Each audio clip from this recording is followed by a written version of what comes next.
They say the girls are still there, beneath the floorboards of the old boarding house on Mercy Street. Not their bodies. Those were found decades ago, but their voices. On certain nights, when fog rolls thick through Black Hollow like burial shrouds, you can hear them singing the hymns they learned as children, their voices young and sweet and utterly terrified. I know because I've heard them myself.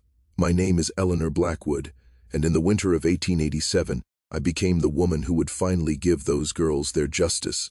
But justice, I learned, always demands a price, and sometimes that price is paid in blood, in secrets, and in the kind of truth that destroys everything you thought you knew about the people you love. It started the day I inherited a property I never knew existed, from a grandmother who died despising me in a town that had spent 40 years trying to forget its darkest sin, the inheritance of shame. The letter arrived on a Tuesday, which seemed fitting somehow. Tuesdays had always felt like the cruelest day of the week to me, not dramatic enough to be Monday, not hopeful enough to suggest the weekend's approach, just a gray middle ground where bad news liked to settle. I was living in Boston then, in a cramped boarding house not unlike the one I would soon inherit, working as a seamstress for wealthy women who never looked me in the eye. At 26, I had accepted that my life would be small, unremarkable, and safe. My mother had died when I was 12, my father 3 years later, and I had no siblings, no family, no connections to speak of. I was alone in the world, and I had made my peace with that. The envelope was cream-colored, expensive, with my name written in careful copperplate script. Miss Eleanor Blackwood. The return address meant nothing to me. Hawthorne & Sons, Solicitors, Black Hollow, Massachusetts. I almost threw it away, assuming it was some sort of mistake or solicitation, but something made me slice it open with my sewing scissors instead. Dear Miss Blackwood, it began. It is our duty to inform you of the passing of Mrs. Judith Blackwood, late of Black Hollow, Massachusetts, on the 14th of November, 1886. As her sole surviving heir, you are entitled to inherit her property and estate, subject to certain conditions outlined herein. I read the letter 3 times before the words made any sense. Judith Blackwood, my father's mother, the grandmother I had met exactly once, when I was 7 years old, and who had looked at me with such cold contempt that I had nightmares about her ice-blue eyes for weeks afterward. My father never spoke of her after that visit, and when I asked about her as a child, he would simply say, "Some people are better left in the past, Ellie." But now she was dead, and apparently, she had left me something. The letter included train fare to Black Hollow and an appointment with Mr. Hawthorne for the following Monday. "The matter requires your immediate attention," the solicitor wrote. "There are circumstances regarding the property that must be discussed in person. I should have been suspicious. I should have wondered why a woman who despised me would leave me anything at all. But I was 26 and poor, and tired of sewing other women's wedding dresses while knowing I would never afford one of my own. The idea of an inheritance, even a small one, felt like a rope thrown to a drowning woman. I took the train to Black Hollow on Sunday. The journey took 6 hours, and with each mile the landscape grew bleaker. Boston's bustling streets gave way to small towns, then to farmland, then to dense forests of pine and oak that pressed close to the railway tracks like they wanted to swallow the train whole. Other passengers disembarked at each stop until I was alone in my compartment, watching my pale reflection in the window glass as the afternoon light died. Black Hollow announced itself with a sign so weathered I could barely read it, and a station that looked abandoned. The platform was empty except for a single porter, an old man with rheumy eyes who looked at me with something like pity when I asked for directions to the Holloway Hotel. "You're the Blackwood girl," he said. It wasn't a question. "Yes. How did you—" "Small town, miss. Word travels. Holloway's is 2 streets over. Can't miss it." He picked up my trunk with surprising strength for his age. "You'll be wanting to see Mr. Hawthorne tomorrow, I expect." "Yes." "Do you know him?" The porter's expression shuttered closed. "Everyone knows everyone here, miss. That's the blessing and the curse of Black Hollow." He set my trunk down at the platform's edge. "Bit of advice, if you'll take it from an old man. Whatever Mr. Hawthorne tells you tomorrow, whatever you inherit, think long and hard before you accept it. Some legacies are best left unclaimed." He walked away before I could ask what he meant, disappearing into a small office and closing the door firmly behind him. The Holloway Hotel was a 3-story, Brick building with peeling paint and windows that seemed to watch me as I approached. The lobby smelled of boiled cabbage and old tobacco, and the woman at the desk took my money without a word, handing me a key attached to a brass tag, marked with the number 7. My room was small but clean, with a narrow bed, a washstand, and a window that looked out over Black Hollow's main street. I stood at that window for a long time as darkness fell, watching the town settle into night. There were perhaps 20 buildings I could see. A general store, a church with a tall white steeple, a tavern called the Drowned Maiden, a few shops whose purposes I couldn't determine in the gloom. Gas lamps flickered to life one by one, casting pools of yellow light on the muddy street below. And I felt it then, for the first time, that sense of wrongness that would become so familiar in the days ahead. Black Hollow felt like a town holding its breath, waiting for something terrible to happen, or perhaps waiting for something terrible to be remembered. I barely slept that night. The hotel's walls were thin, and I could hear every creak and groan of the old building, every footstep in the hallway, every murmured conversation from the rooms around me. Sometime past midnight, I heard singing, a woman's voice, high and sweet, singing a hymn I half remembered from my childhood. There is a fountain filled with blood, drawn from Emmanuel's veins, and sinners plunged beneath that flood lose all their guilty stains. The voice was so clear, so close, that I got up and opened my door, thinking someone must be in the hallway, but there was no one there, just shadows and silence. When I returned to bed, the singing had stopped. I met Mr. Hawthorne at his office at 9 o'clock sharp. He was a thin man in his 60s with spectacles perched on a blade of a nose and the nervous energy of someone who has kept a difficult secret for too long. His office was lined with law books and smelled of leather and pipe tobacco, and he gestured for me to sit in a worn leather chair across from his desk. "Miss Blackwood," he said, pressing his fingertips together. "Thank you for making the journey. I'm sure this must all be very confusing for you." "I didn't know my grandmother had died," I said. "We weren't close." Yes, I'm aware." He pulled a file from his desk drawer thick with documents. "Your grandmother was a difficult woman, Miss Blackwood, brilliant in her way but difficult. She lived alone for the last 40 years of her life, spoke to almost no one, and made it quite clear that she wanted nothing to do with her son or his family after he left Black Hollow." "Then why leave me anything at all?" Mr. Hawthorne's expression was deeply troubled. "That is the question, isn't it? I was your grandmother's solicitor for 30 years, and I can tell you honestly that I advised her against this course of action repeatedly. But she was adamant. In her final years, she became convinced that the truth needed to come out and that you were the one who should bring it to light." "The truth about what?" He was quiet for a long moment, and in that silence I heard it again. That distant singing, so faint it might have been my imagination. Mr. Hawthorne heard it too. I saw him flinch. "Your grandmother," he said finally, "owned a boarding house on Mercy Street, a large house for stories. Built in 1845, it operated as a boarding house for young working women from 1850 until 1887, when it was closed under circumstances that were never fully explained to the public. Your grandmother inherited the property from her husband, your grandfather, Edmund Blackwood, in 1886. He died in September of that year under circumstances that were also never fully explained." The way he emphasized those words, "never fully explained," made my skin prickle. "What circumstances?" "He hanged himself in the boarding house cellar, Miss Blackwood.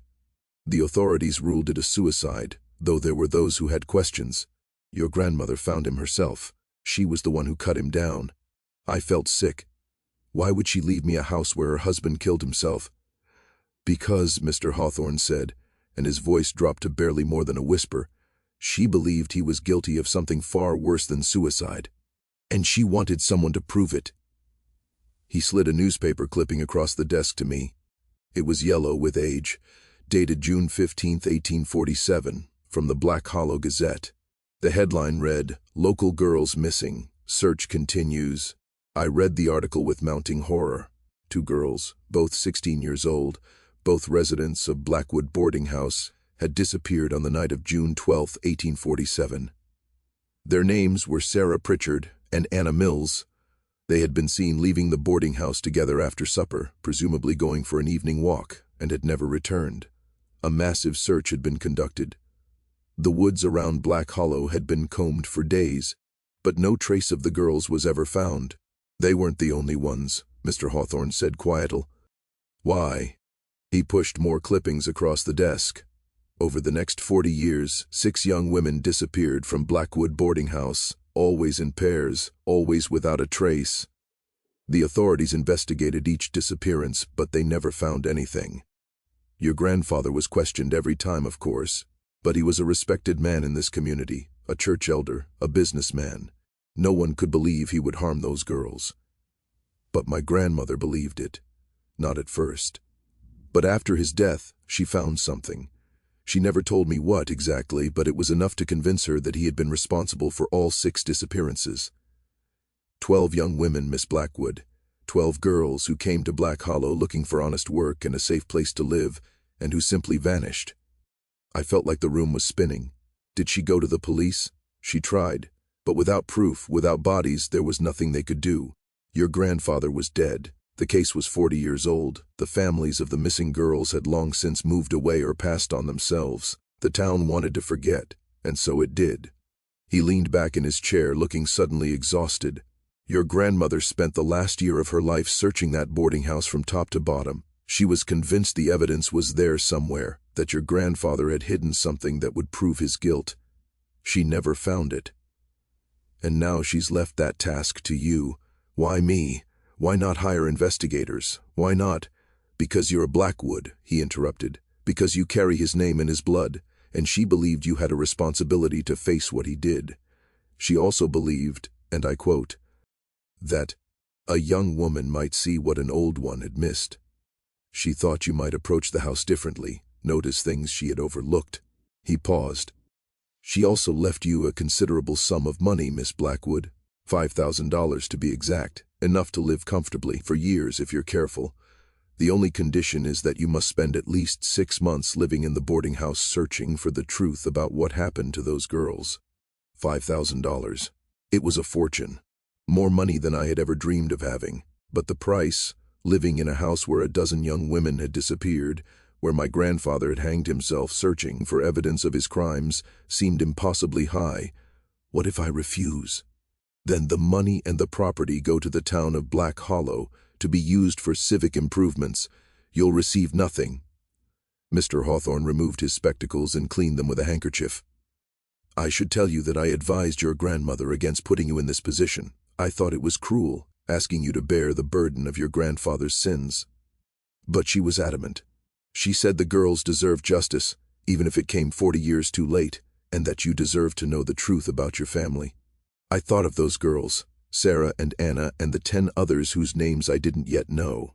16 years old, the same age I'd been when my father died. I thought of them walking out into the June evening, perhaps laughing together, making plans, innocent and alive. And then simply gone, erased, forgotten. I'll do it, I heard myself say. Mr. Hawthorne looked relieved and troubled in equal measure. Very well. I'll draw up the papers. You can move into the boarding house tomorrow if you wish. It's been maintained but not occupied since your grandmother's death. It's clean at least, and the utilities are functional. He hesitated. Miss Blackwood, one more thing. Be careful. There are people in this town who don't want the past disturbed. Your grandfather had friends, people who still believe he was innocent, who think your grandmother's suspicions were the delusions of a grief-stricken widow. They won't take kindly to you stirring up old accusations. Do you think he was innocent? The solicitor was quiet for a long time. Then he said, I think 12 girls disappeared from that house over 40 years, and that's too many to be coincidence. I think your grandfather knew something about those disappearances, whether he was directly responsible or not. And I think the truth, whatever it is still in that house somewhere, waiting to be found. I spent the rest of that day preparing myself for what was to come. I purchased supplies from the general store. Candles, matches, writing paper, a sturdy lamp. The shopkeeper, a pinch-faced woman named Mrs. Crowley, watched me with undisguised hostility as I gathered my purchases. You're the Blackwood girl, she said when I brought my items to the counter. Yes, you look like your grandmother. Same stubborn jaw, same eyes that think they can see through people. She tallied my purchases with deliberate slowness. You planning to move into that house? I am. Bad idea. Bad house. Bad history. She took my money and dropped the coins into her cash drawer with sharp clicks. My advice? Take whatever money Judith left you and go back to Boston. Nothing good can come of digging up the past.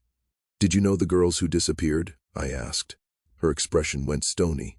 I was a child when the first ones went missing. I didn't know them personally, but my mother did. She used to say they were good girls, all of them. Decent girls from decent families who came here looking for work and found something else instead. She leaned across the counter, her voice dropping. You want to know what I think? I think Edmund Blackwood was a devil who hid behind a Bible and a respectable face. I think he did something to those girls that was so terrible, even death couldn't ease his conscience. That's why he hanged himself. And I think if you go poking around in that house, you'll find something you'll wish you hadn't. That night, I had dinner at the Holloway Hotel's small dining room, a watery stew and hard bread that I could barely choke down. I was the only guest dining, and the silence was oppressive. Through the window I could see the tavern across the street, the Drowned Maiden, with warm light spilling from its windows and the sound of men's voices carrying on the cold air. I was just finishing my meal when a woman approached my table. She was perhaps 50, handsome in a severe way, dressed in a plain dark dress with a cameo at her throat. Her hair was pulled back in a tight bun, and her eyes were the color of storm clouds. Miss Blackwood, she said, I'm Margaret Thorne. I wondered if I might have a word with you. I gestured to the empty chair across from me, and she sat with the rigid posture of someone who had been trained in deportment and had never forgotten it. I'll be direct, she said. I understand you're planning to move into your grandfather's boarding house. News travels fast. As I said, Black Hollow is a small town. Miss Blackwood, I'm here to ask you to reconsider, for your own sake as much as anyone else's. Why does everyone seem so eager for me to leave? Margaret Thorne's expression was difficult to read. Because that house holds nothing but tragedy. Because the past should be allowed to rest. Because you're a young woman alone in the world, and you deserve better than to spend 6 months living in a place where your grandfather took his own life. He also may have murdered 12 young women. May have, she repeated. Your grandmother had no proof, Miss Blackwood. She spent the last year of her life consumed by suspicion and grief, searching for evidence that didn't exist. She destroyed her own peace of mind chasing ghosts. Margaret leaned forward. I knew your grandfather. He was a good man, a kind man. Those girls' disappearances were tragedies, but they were not his doing. Some ran away with lovers. Some fell victim to accidents in the woods. Some simply left Black Hollow without telling anyone, seeking new lives elsewhere. It's sad, but it happens. All 12 of them? It was 40 years, Miss Blackwood. Over 4 decades. These things happen. 2 girls at a time, I asked. Always in pairs? Always disappearing completely without a trace? That doesn't strike you as odd? Her jaw tightened. I'm trying to help you. There are people in this town who are angry that your grandmother made these accusations. People who loved and respected your grandfather. If you move into that house and continue spreading these lies, you'll make enemies. Is that a threat, Miss Thorne? It's a warning. She stood, her chair scraping against the wooden floor. I knew your grandmother, too, toward the end. She was obsessed, Miss Blackwood. Paranoid. She saw guilt and conspiracy everywhere. Don't let her poison your mind the way it poisoned hers.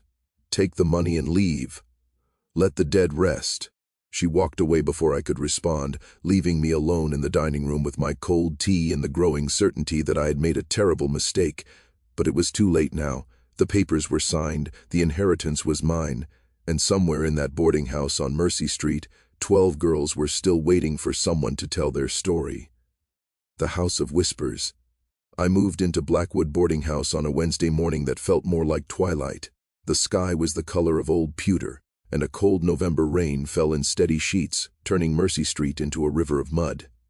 Mr. Hawthorne accompanied me, huddled under an umbrella and looking increasingly miserable as we approached the house. It was larger than I had imagined, a 4-story structure of dark brick with tall, narrow windows that seemed to watch our approach like suspicious eyes. The architecture was severe, utilitarian, with none of the decorative touches that softened other buildings of its era.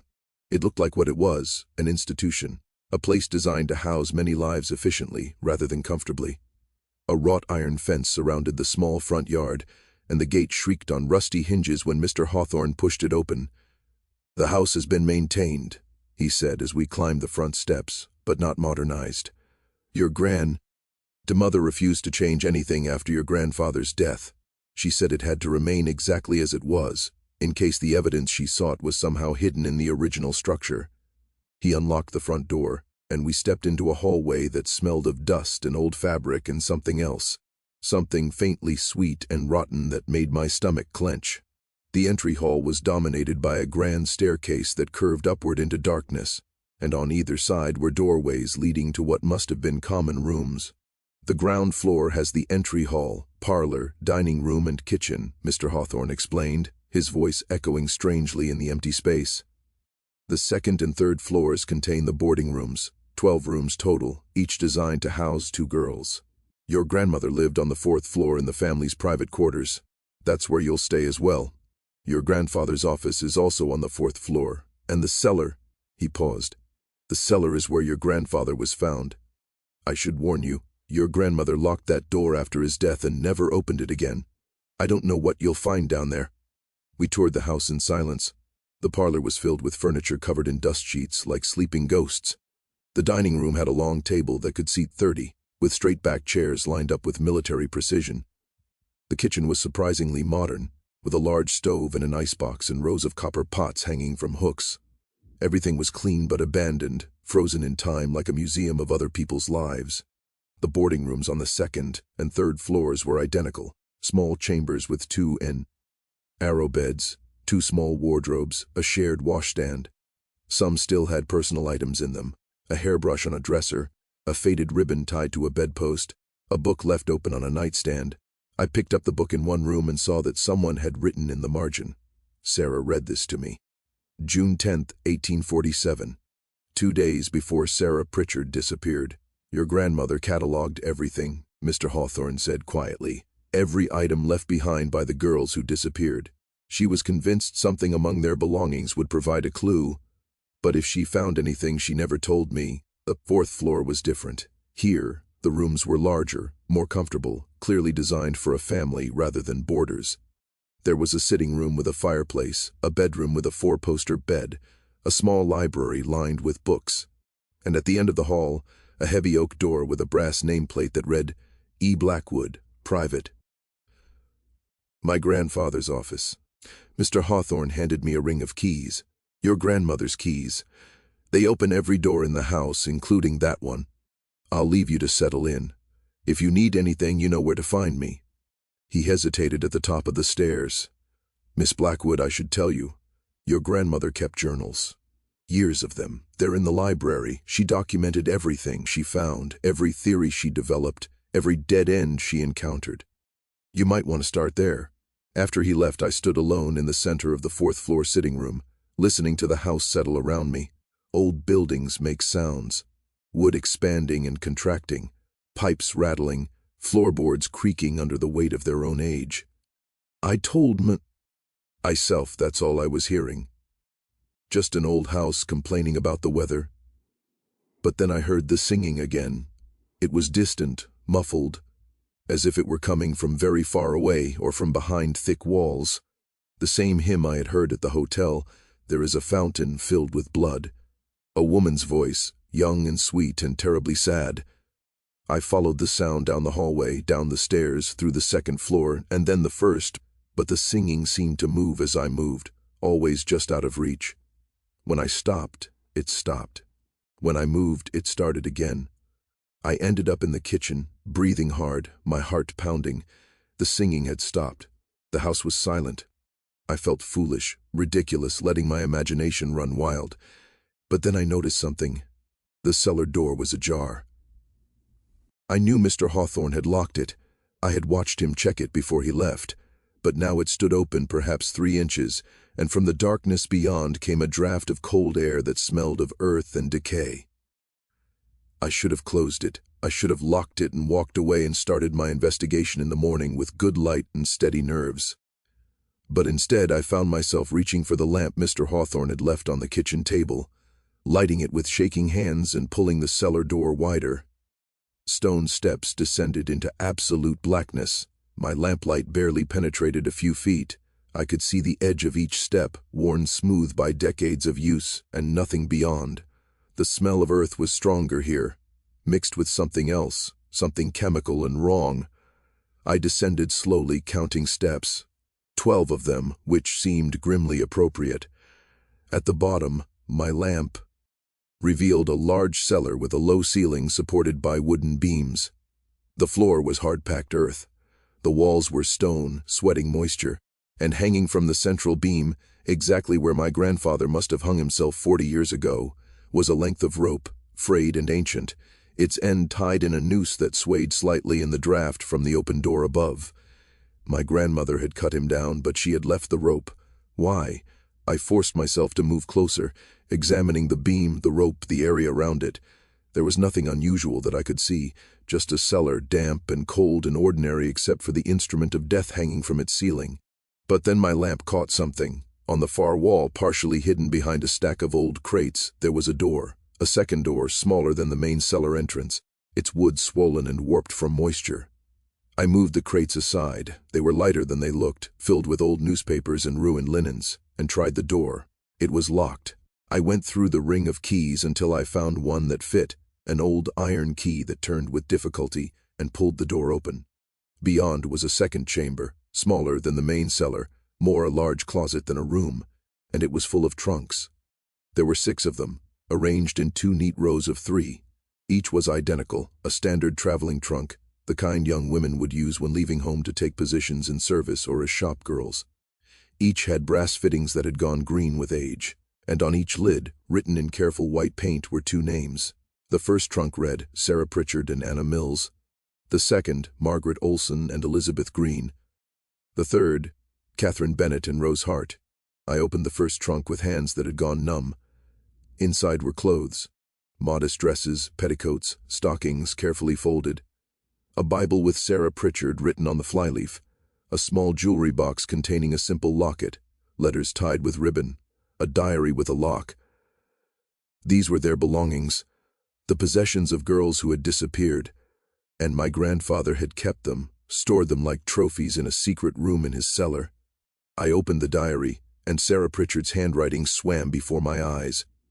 The entries were ordinary, notes about her work in the textile mill, complaints about the food at the boarding house, gossip about other girls. And then, on June 12, 1847, the final entry, Mr. Blackwood has promised Anna and me special positions at the new mill in Riverside. We're to meet him tonight after supper to discuss the details. Anna is so excited she can barely contain herself. Finally, a chance for better wages in our own rooms. I can hardly believe our luck. I sat back on my heels, feeling sick. Special positions, a chance for better wages. How many times had my grandfather used that lie? How many girls had followed him eagerly to whatever fate he had planned, thinking they were going toward a better future? I went through the other trunks quickly, finding similar diaries, similar final entries. Mr. Blackwood has offered us. Mr. Blackwood says there's an opportunity. Every time the promise of something better. Every time 2 girls together, probably feeling safer in pairs, probably trusting him because he was a respected man, a church elder, someone their families would approve of. And what? What had he done to them? I searched the small chamber frantically, looking for more clues, more evidence. The walls were solid stone. The floor was earth. There was no place to hide bodies, no obvious signs of violence. But the trunks themselves told a story of premeditation, of careful planning. He had kept their belongings, stored them like a dragon hoarding treasure. Why? As mementos? As proof of his cleverness? Or had he simply been too practical to waste good clothing? I was so focused on the trunks that I almost didn't notice the sound. A soft shuffling, like someone dragging their feet across the earth floor.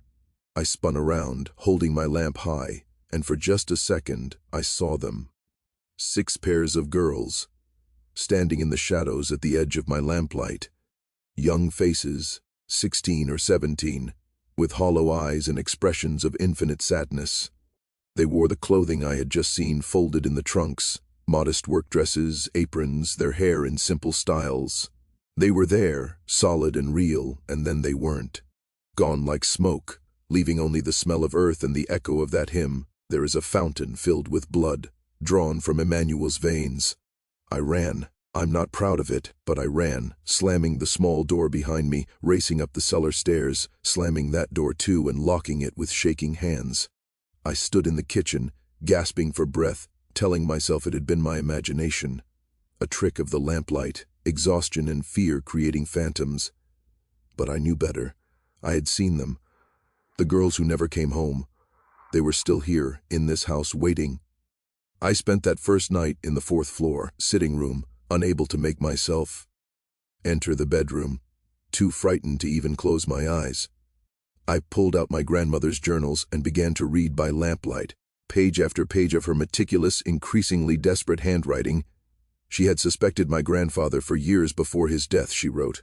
Small things at first, the way he paid too much attention to the prettier boarders, the way he would offer certain girls special opportunities that never seemed to materialize, the way he would sometimes disappear for hours on the nights when girls went missing. But she had no proof, and her husband was a powerful man in a small town. Who would believe her? Then the disappearances stopped. For 10 years, from 1877 to 1886, no girls went missing from Blackwood boarding house. My grandmother began to think she had been wrong, that the disappearances had been coincidences after all. But then, in August of 1886, 2 new girls came to the boarding house, sisters named Lily and Grace Ashford, 17 and 16 respectively. They were orphans, my grandmother wrote, sweet girls who had nowhere else to go, and my grandfather had taken an interest in them, offering them those same special opportunities he had offered the others. My grandmother had confronted him. She had told him she knew what he had done, that she wouldn't let him hurt those girls, and 3 weeks later he had hanged himself in the cellar. The Ashford sisters left the boarding house the day after his death, frightened and confused. My grandmother never saw them again, never learned what had happened to them. But she believed she had saved them by confronting her husband, that her accusation had driven him to suicide rather than face exposure, and then she had found the trunks. "I know now that I failed," she wrote in an entry dated December 1886. "I should have stopped him decades ago. I should have been braver, stronger, willing to face the scandal and shame. 12 girls are dead because I was a coward. Their families never knew what happened to them. They've spent 40 years wondering, hoping, grieving, and I could have given them answers if only I had been brave enough to speak. But even with the trunks, she had no proof of how the girls had died or where their bodies were hidden. She had searched every inch of the house and grounds, dug up the garden, examined the walls for hidden chambers. Nothing. The house had kept its secrets. The girls are still here," she wrote in one of her final entries, dated September 1887. "I hear them singing. I see them sometimes in mirrors, in windows, always just at the corner of my vision. They want me to know what happened to them. They want justice.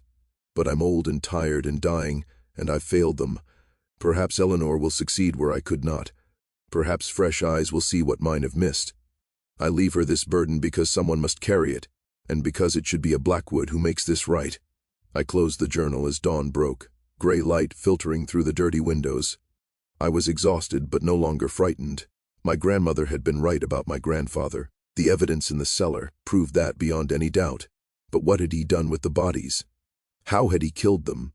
And most importantly, could I find proof that would give their families the closure they deserved? I spent the next 3 days methodically searching the house. I examined every room, every closet, every inch of wall and floor. I found nothing unusual. The house was exactly what it appeared to be, a boarding house, old and empty and ordinary.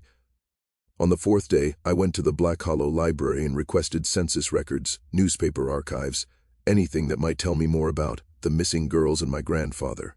The librarian, a thin young man with kind eyes, helped me carry stack after stack of bound newspapers to a reading table. "You're researching the disappearances," he said. It wasn't a question. "Yes. Did you know any of the girls?" "I wasn't born until 1870, so no. But my grandmother knew some of them. She used to talk about Sarah Pritchard and Anna Mills. They worked at the same mill where my grandmother was employed. She said they were good girls, excited about their futures, planning to save money and eventually open a dress shop together." He paused. "She also said your grandfather was a devil in gentleman's clothing." Most people in town thought she was being melodramatic, speaking ill of the dead. But maybe she was right. I spent hours reading through the newspaper accounts of the disappearances. The stories were remarkably similar. Each time, two girls would vanish on the same night, usually after telling other boarders they were going for a walk or meeting someone about a job opportunity. Massive searches would follow. The woods would be combed, the river dragged, neighboring towns questioned, and every time, nothing would be found. Eventually, the searches would be called off, and the town would move on to newer tragedies. But I noticed something the newspapers hadn't. The disappearances follow a pattern. They occurred in pairs, always in June or July, roughly every 5 to 7 years. And according to my grandfather's own diary, which I found in his locked office, he made regular trips to a property called Riverside Mill during those same months. Riverside Mill. That's what Sarah Pritchard had written about. The new mill in Riverside where my grandfather had promised her and Anna special positions. I went back to Mr. Hawthorne's office the next morning. Riverside Mill, I said without preamble. Did my grandfather own it? The solicitor looked troubled. He owned shares in it, yes. It operated from 1845 to 1878, when it burned down under suspicious circumstances. Why? Because I think that's where he took them. The girls. He would promise them jobs at Riverside, and they would go with him willingly, thinking they were going to improve their situations. Did the authorities ever search the mill after the disappearances? I honestly don't know. Miss Blackwood, the mill was 10 miles from here and the building is long gone. Even if you're right, there's nothing left to find. The foundations might still be there, cellars, underground structures. I need to search it. Mr. Hawthorne removed his spectacles and rubbed his eyes. The property is privately owned now. The land was sold after the fire. You can't just go digging around on someone else's land. Then find out who owns it and ask their permission. Tell them I'm researching my family history. Tell them whatever you need to, but I have to search that property.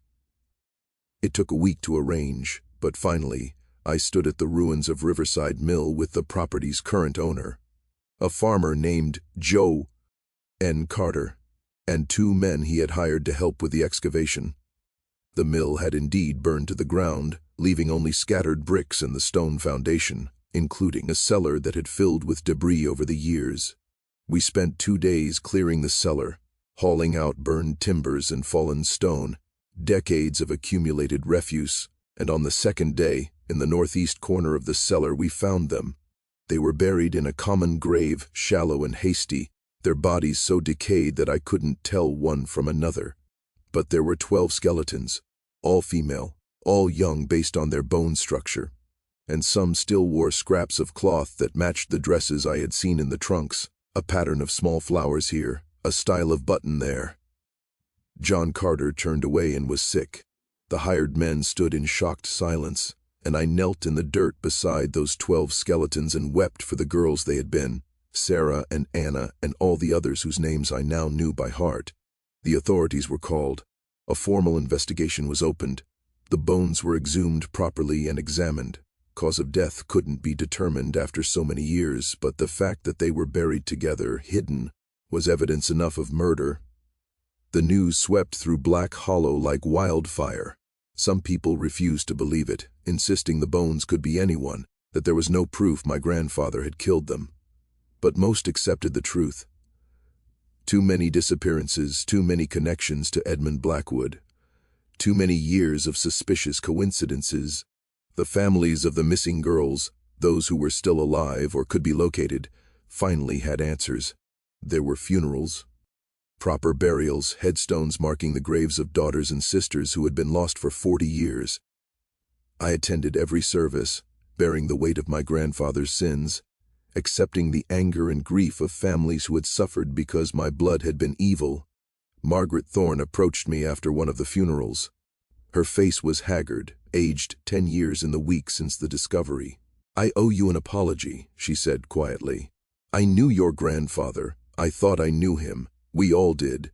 He was so respected, so seemingly righteous. It never occurred to me that he could be capable of such evil. I'm sorry I tried to stop you from finding the truth. Did you know any of the girls? One of them, Rose Hart. She was my cousin. She disappeared when I was 12 years old. My mother used to say Rose was going to make something of herself, that she was too smart and ambitious to stay in Black Hollow forever. After she vanished, my mother was never quite the same. She died 5 years ago, still wondering what had happened to her niece. Margaret's voice broke. Thank you for giving us answers, even terrible ones. I sold the boarding house to the town of Black Hollow for $1, with the stipulation that it be torn down and the land used for a memorial park. The town council agreed.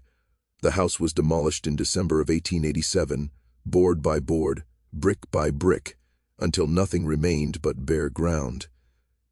On the day they pulled down the last wall, I stood and watched, and I swear I heard singing one final time. Not the mournful hymn, but something lighter, happier, 12 young voices raised in a song of freedom. When I looked toward the sound, I saw them standing at the edge of the property, those 12 girls. And this time they were smiling. Then they faded like morning mist, and I knew they were finally at peace. I used part of my inheritance to commission a monument, a marble statue of a young woman, head bowed, with 12 names carved into its base. It stands in the memorial park now, surrounded by gardens that bloom every summer. I never returned to Black Hollow after that winter.